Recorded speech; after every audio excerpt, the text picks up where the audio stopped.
वो राम ने जिंदगी भर पैदल चल के काम किया और यहां एयर कंडीशन कारों में घूम घूम कर, चार्टर्ड प्लेन में घूम घूम कर राम की कथा सुनाते हैं। वो कथा वथा नहीं है, वो उद्योग है, व्यापार है, बिना टैक्स का।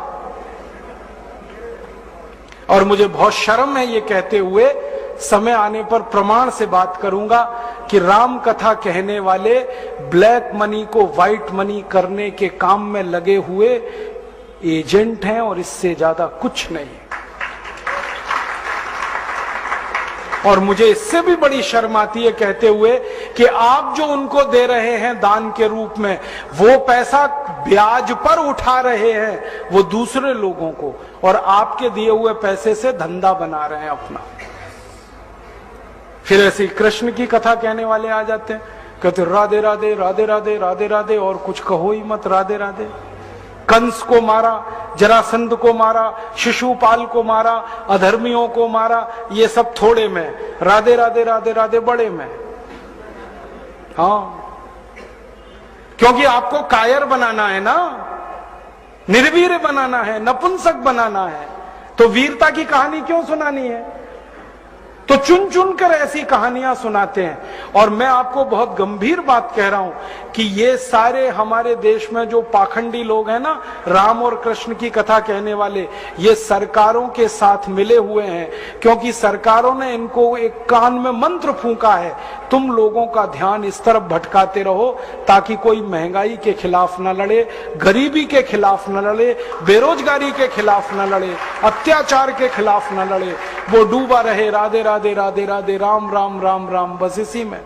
और समझाते रहो, तुम क्या लाए थे, तुम क्या ले जाओगे, क्यों व्यर्थ चिंता करते हो, जो हो रहा है अच्छा हो रहा है, आगे होगा और भी अच्छा होगा। एक रास्ता ये है। अब दो रास्ते हैं अपने सामने, एक रास्ता भगत सिंह का, ऊधम सिंह का, चंद्रशेखर का, एक रास्ता हमारे ये धर्म गुरुओं का, पाखंडियों का, जो राम की कथा, कृष्ण की कथा। मुझे बहुत ऑफर आए हैं, मैं आपको दिल का दर्द बता रहा हूं, सच में कह रहा हूं, आपसे नाम नहीं लेता। मुझे ऑफर आए कि तुम कहां बेकार भटक रहे हो, मेरे साथ आ जाओ। मैंने कहा बापूजी क्या होगा उसमें? तो कहने लगे जितना मिलता है वो डबल हो जाएगा। मैं बोल रहा कैसे? तो उन्होंने कहा तुम्हारी वाणी में बहुत जोर है और मेरे पास लोगों की भीड़ इकट्ठा करने का, मजमा लगाने का तरीका है। मैं ऐसा डमरू बजाता हूं कि सब इकट्ठे होते हैं और तुम्हारी वाणी में जोर बहुत है, मिलके लूटेंगे, थोड़ा तुम्हारा थोड़ा मेरा। ऐसे खुले ऑफर हैं मेरे पास। और मैं कहता हूं बापूजी माफ करो। क्यों? कहते तुम्हें पैसे नहीं चाहिए। मैंने कहा पैसे ही चाहिए होते तो बहुत रास्ते हैं मेरे पास, यही एक बचा है। पैसे ही कमाने हैं तो बहुत रास्ते हैं, ये एक रास्ता थोड़ी है। बहुत तरीके हैं, पैसे कमा लूं, घर बना लूं, बीवी बच्चे ले आऊं, करोड़पति हो जाऊं, 10 करोड़पति हो जाऊं, 100 करोड़पति हो जाऊं। बहुत आसान काम है ये तो। थोड़ी चालाकी हो तो सैकड़ों करोड़ बनाना बिल्कुल मुश्किल नहीं है इस देश में। फिर अंत में तो वही होगा ना, सैकड़ों करोड़ हो गए, एक दिन डायबिटीज होगी, एक दिन अर्थराइटिस होगा, एक दिन हार्ट अटैक आएगा, मैं मरने ही वाला हूं। तो मरना तो है ही, वहां भी शायद जल्दी मरूं, क्योंकि जब शरीर में तामस वृत्ति आती है ना तो जल्दी मरता है आदमी। जब तक सात्विक रहता है तब तक थोड़ा दम रहता है, तो तामस वृत्ति आएगी, मरना मुझे वहां भी है। तो क्यों ना इस रास्ते पे चल के मरूं जहां सात्विक वृत्ति भी है, मरना है ये तो पक्का ही है, जिंदा तो कोई रहेगा नहीं। तो भगत सिंह का रास्ता क्या बुरा, ऊधम सिंह का रास्ता क्या बुरा, चंद्रशेखर का रास्ता क्या बुरा? कुछ करके मरो ना।